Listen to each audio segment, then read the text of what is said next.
Halo semua, selamat datang di alur cerita film Horror Movie. Gimana kabar kalian hari ini? Semoga sehat selalu dan dimudahkan segala urusannya. Kembali lagi dengan Mimin Tampan yang akan menceritakan sebuah film seru yang berjudul Code of Honor yang dirilis pada tahun 2016. Dibintangi oleh Steven Seagal, Helena Matson, Trent Reznor, dan masih banyak lagi aktor terkenal lainnya. Menceritakan seorang mantan jenderal pasukan khusus yang beraksi membasmi kejahatan di kotanya selepas kasus kematian anak dan istrinya akibat tertembak kelompok kartel yang sedang tawuran. Tak usah berlama-lama lagi, mari kita masuk ke filmnya. Semongko.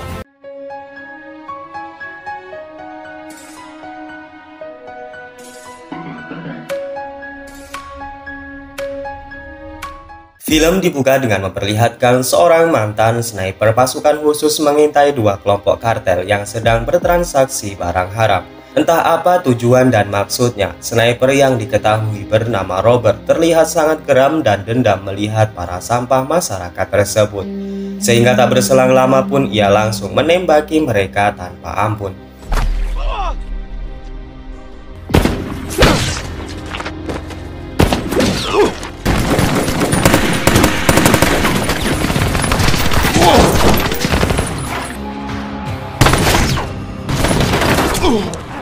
Merasa tak mampu melawan Robert, sebagian dari mereka berencana akan kabur menggunakan mobilnya.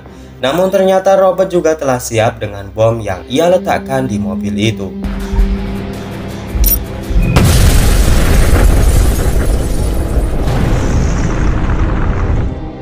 Dari sekian banyak kartel yang sudah ia habisi, menyisakan satu orang saja yang sudah tak berdaya setelah tertembak tangannya.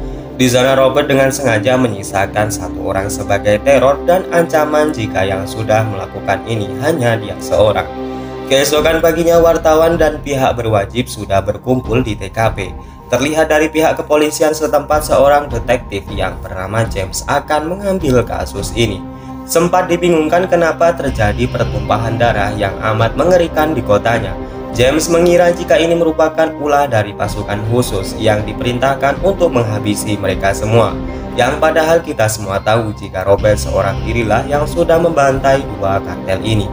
Tak lama setelahnya James mencurigai seorang pria yang terlihat menyelidiki tempat ini. Namun ternyata pria tersebut mengaku dirinya adalah agen federal yang bernama Potter. Di sana Potter mengatakan kepada James jika ia mengetahui orang di balik penyerangan ini. Di lain sisi, seorang kartel yang dibiarkan hidup oleh Robert kembali menghadap bosnya. Di sana ia dipaksa mengatakan apa yang telah terjadi. Dengan ketakutan pria itu mengatakan jika penyerangan tersebut dilakukan oleh satu orang saja. Akan tetapi bosnya tidak percaya karena anak buahnya terkenal kejam dan tidak semudah itu untuk dikalahkan. Lalu pimpinan mereka yang bernama Romano menyuruh wakilnya segera menemukan orang yang telah menghabisi anggota mereka. Scene berlanjut ke sebuah bar di mana tempat ini sering dijadikan sebagai wadah para mafia dan pengedaran narkoba secara terang-terangan. Tak disangka Robert ternyata sedang duduk santuy di sana. Dengan menyedot cerutunya, Robert terlihat sedang mengamati sampah masyarakat dengan santuinya saling jual beli barang haram. Setelah ia mendapati targetnya, Robert lalu pergi begitu saja dengan meninggalkan sebuah tas besar di bawah meja. Bukan Robert namanya jika tidak memberikan kejutan, karena setelah ia keluar, Robert pun meledakkan tempat itu.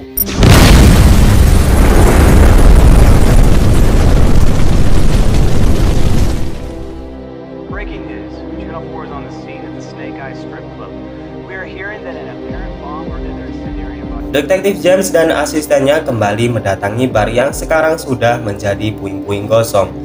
Di sana James nampak bingung dengan tujuan dan maksud si pelaku karena kasus ini tidak jauh-jauh dengan kasus pembantaian sebelumnya. Selain itu ia dibingungkan dengan selamatnya dua gadis penari yang padahal mereka berada di dalam bar. James yakin jika orang ini bukanlah orang sembarangan karena ia mampu membuat bom yang hanya menargetkan orang-orang yang sudah ia sensor. Tak lama setelahnya seorang wanita cantik bernama Carrie berusaha masuk ke dalam bar. Karena ternyata Carrie merupakan penari di bar tersebut dan dua wanita tadi merupakan teman kerjanya. Di lain sisi, wakil ketua gangster yang bernama Carlos terlihat berada di sana untuk mencari informasi yang dapat ia gali. Kebetulan juga Potter yang berada di sana melihat orang yang ia kenal, yaitu si Robert, dan ia pun langsung mengejarnya. Potter lalu menjelaskan kepada James dan kapten polisi bahwa orang yang ia maksud adalah Kolonel Robert Six, di mana ia diketahui jika Robert dulu adalah atasannya sewaktu bertugas menjadi marinir di Afghanistan. Robert memiliki catatan bersih dan sempurna sebagai kapten pasukan elit terlatih. Ia memiliki kemampuan bertarung hebat baik menggunakan tangan kosong maupun dengan senjata. Memiliki kemampuan menguasai seluruh medan pertempuran, ahli bom dan bahan-bahan peledak. Selain itu, Kolonel Robert juga memiliki kemampuan berbaur dan licin dalam menjadi mata-mata, sehingga kartel narkoboy dan senjata ilegal sudah makanan sehari-hari baginya. Potter hanya bisa menduga jika misi kali ini bukanlah misi negara, melainkan misi balas dendam untuk membasmi para sampah masyarakat di kotanya. Dugaan ini diperkuat karena diketahui jika anak dan istri Robert telah meninggal akibat tertembak geng mafia, sehingga Robert akan menghabisi seluruh geng mafia di kota ini. Kapten polisi mengatakan jika hal ini memang benar, jelas saja Robert bersalah karena ia main hakim sendiri dan ia akan ditetapkan sebagai seorang penjahat. Potter mengatakan jika menangkap Robert bukanlah skill mereka, karena berapapun banyak polisi yang mengejarnya maka mereka semua akan tewas. Sehingga dalam kasus ini Potter dengan terpaksa akan ikut adil membantu kepolisian untuk menangkap Robert. Turn around. Smartass, put your hands up. Keesokan paginya, dua orang polwan berhasil meringkus dua orang mafia yang sedang bertransaksi narkoboy. Di sana mereka akan membawa dua mafia tersebut ke kantor polisi. Akan tetapi siapa sangka Robert dari kejauhan telah siap dengan snipernya dan menembak dua mafia itu.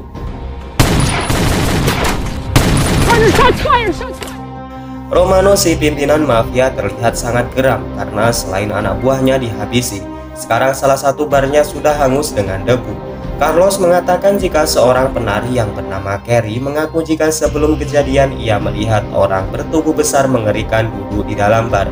Mendengar hal itu, Romano lalu menyuruh Carlos untuk segera membawa Carrie ke hadapannya. I want this girl here now.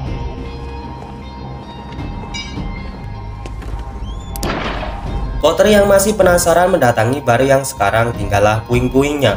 Di sana ia mencari sesuatu yang bisa dijadikan petunjuk. Potter lalu menemukan sebuah komputer dan mengambil hard disk di dalamnya, berharap jika di dalamnya terdapat rekaman CCTV sebelum bar itu meledak. Namun di saat ia keluar, dua anak buah Romano sudah menghadangnya. Dengan skill yang dimilikinya, Potter tentunya dengan mudah membunuh mereka. Selain itu, Potter juga sempat diserang oleh Carlos sebelum ia kemudian melarikan diri.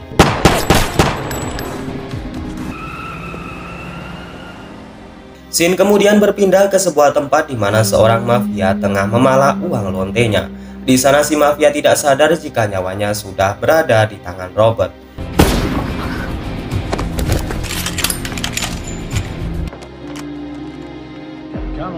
Detektif James dan rekannya kemudian mendatangi dua mayat korban keganasan Potter. Mereka bingung dengan semua kejadian ini sehingga semakin menyulitkan penyelidikan. Sedangkan di rumahnya, Potter yang mendengar berita tentang kematian dua orang mafia sedang memperbaiki hard disk yang ia temukan. Dari data di dalamnya, ia tidak menemukan rekaman CCTV, akan tetapi ia menemukan alamat di mana Carrie tinggal. Di lain sisi, Romano dan Carlos sedang melihat berita tentang kematian dua anak buahnya. Pembawa berita juga menampilkan wajah Potter sebagai seorang yang telah dianggap mencurigakan. Carlos tentunya mengenali wajah Potter dan mengatakan jika pelaku yang membunuh dua mafia itu adalah dirinya.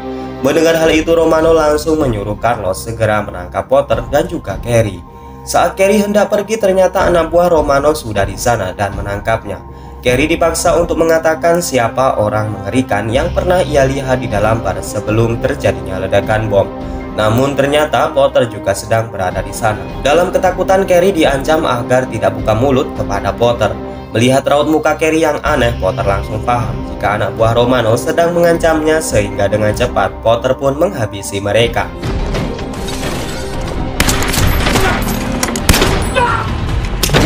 Carrie yang hendak dibawa ke tempat aman dihadang kembali oleh beberapa mafia, sehingga baku tembak pun kembali terjadi.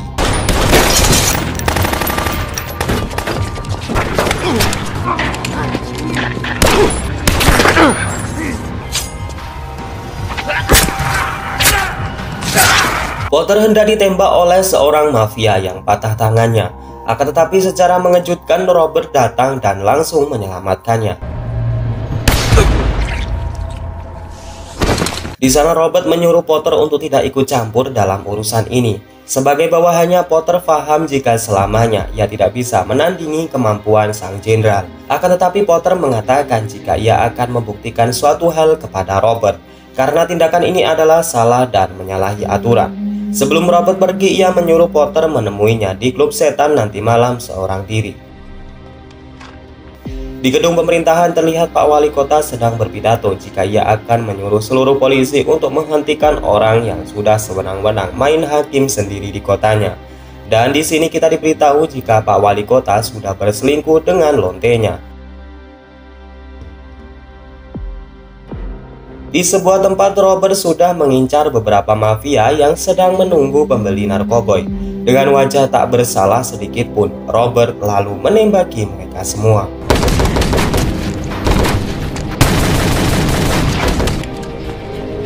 Potter sendiri kedatangan tamu yang ternyata ia adalah Carrie bersama dengan anak laki-lakinya. Di sana Carrie meminta izin untuk tinggal di apartemennya, mengingat ia tidak aman karena para mafia berusaha menangkapnya. Potter mempersilahkan Carrie tinggal di sini, sedangkan ia tengah bersiap untuk menemui Robert di klub Taman Setan. Ternyata Potter kembali ke kantor polisi dan mengatakan jika ia akan bertemu dengan Robert di klub setan. Di sana mereka berencana akan menggerebek Robert dengan membawa beberapa pasukan. Potter mengatakan jika para polisi muncul, otomatis Robert akan menghilang dengan cepat. Sehingga Potter pun menyarankan jika mereka bersiap di sebuah tempat dan bergerak setelah ia memberi kode. Klub setan ternyata milik Romano yang nyata-nyata mereka sedang mencari Robert dan juga Potter.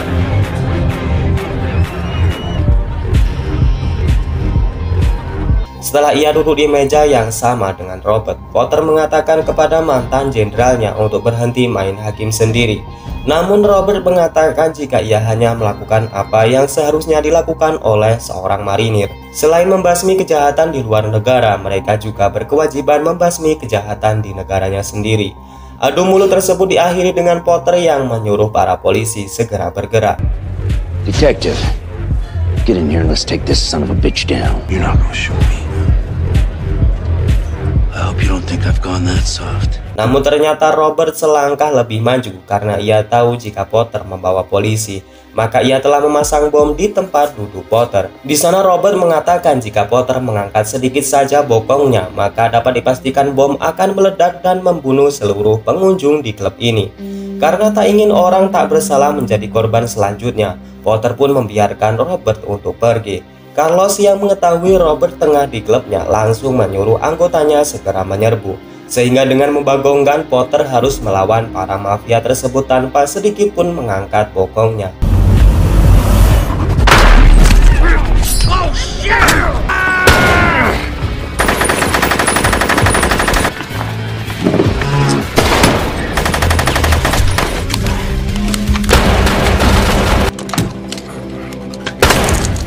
Singkat cerita, seluruh mafia tewas walau Potter hanya melawan dalam keadaan terduduk. Sehingga kini tinggallah Romano yang terus menembaki Potter dengan membabi buta karena ia sudah tidak memiliki amunisi lagi. Tak lucu jika Potter tewas di sini. Tiba-tiba saja para polisi sudah berdatangan dan menyuruh Romano untuk menyerah. Potter mengatakan jika Robert telah meletakkan bom di kursi yang ia duduki. Setelah James memeriksanya, ternyata tidak ada bom di bawah kursinya, sehingga lagi-lagi Robert telah selangkah lebih ke depan. Karena nyatanya ia memanfaatkan para polisi untuk penggerebekan itu menangkap Romano. Keesokannya Kapten Polisi menyuruh James dan rekannya mengawal Romano yang akan dibawa ke meja persidangan dengan aman. Akan tetapi saat mereka hendak membawa Romano dengan mobilnya, tiba-tiba saja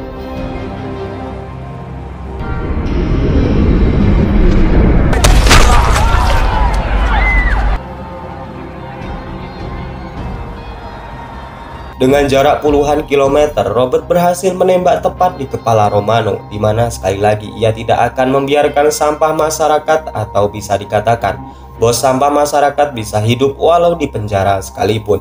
Pak Wali Kota kembali berpidato yang disiarkan TV nasional secara langsung. Di sana ia mengatakan jika orang yang main hakim sendiri ini bisa dikatakan ancaman negara, atau bisa disebut dengan teroris, sehingga hal ini membuat Robert geram dengan mulut besar Pak Wali Kota. Untuk target selanjutnya yang akan ia habisi adalah Pak Wali Kota itu sendiri. Selain Robert yang tengah bersiap dengan senjatanya, Potter juga telah bersiap untuk menghentikan langkah mantan komandannya. Karena secara tidak langsung ia tahu jika pidato Pak Wali Kota tadi jelas saja memancing amarah komandannya.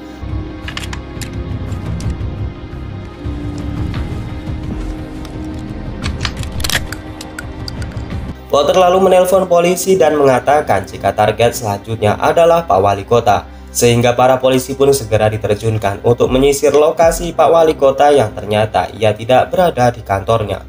Karena ketidakjelasan informasi yang diberikan Potter, para polisi yang dibantu agen FBI tidak menemukan Robert di sana.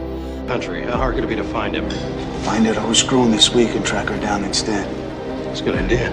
Bukan wali kota namanya jika tidak berselingkuh dan juga korupsi. Dengan membagongkan rupanya Pak Wali Kota tengah menikmati apem hangat selingkuhannya di sebuah hotel. Dalam kondisi yang menguahkan, Robert datang dengan menodongkan pistol dari balik pintu. Di atas gedung hotel, Potter menodongkan pistol ke arah Robert, di mana dengan cepat Robert bisa membalikan keadaan. Lonely, man. Fortunate. That was a nice touch, man.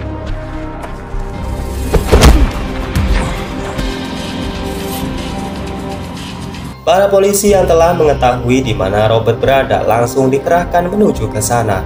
Take him. Robert yang mengetahuinya langsung melarikan diri dan pergi ke sebuah gudang yang ternyata ia sedang memasang sebuah bom. Dari kejauhan, polisi yang berada di helikopter sudah berhasil mengunci keberadaan Robert dan akan segera menembakinya. Namun sebelum itu, Robert lebih dulu meledakkan bom yang sudah ia aktifkan.